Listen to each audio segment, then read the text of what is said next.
C'est en recherchant des photographies anciennes pour ma série 1900 Paris, réalisée à partir d'images originales de la Belle Époque, que j'ai découvert ces 2 photographies de presse montrant des survivants du RMS Titanic. Cette série, que vous pouvez découvrir sur 1900paris.fr, explore la présence du passé dans les images d'aujourd'hui.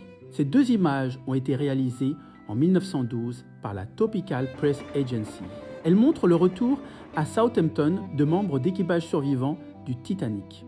Sur la première image apparaissent 2 stewards rescapés, Mr. Halford et Mr. R.W. Tiar. Sur la seconde, le steward Al Lewis est photographié quittant la gare aux côtés de son épouse, quelques jours après son retour en Angleterre. Après le naufrage, Southampton devient un lieu de nouvelles incertaines, de rassemblements et de retrouvailles. C'est le port d'attache du navire, la ville de nombreux membres d'équipage. Pendant plusieurs jours, les familles y attendent des informations, espèrent reconnaître un nom, un visage, une présence revenue. Ces images ont été réalisées pour les journaux. Elles permettaient d'identifier les hommes revenus vivants. Elles racontaient une autre histoire du Titanic, non plus celle du navire, mais celle des survivants. On remarque que plusieurs stewards figurent parmi ces rescapés. Cela s'explique par leur position à bord. Les stewards faisaient partie du personnel chargé des passagers. Ils travaillaient principalement sur les ponts supérieurs, à proximité des cabines et des canaux de sauvetage. Lorsque l'évacuation a commencé, ils ont souvent été mobilisés pour guider les passagers vers les embarcations. Leur présence dans ces zones leur a parfois donné plus de chances de survivre que d'autres membres d'équipage travaillant dans les ponts inférieurs, notamment dans les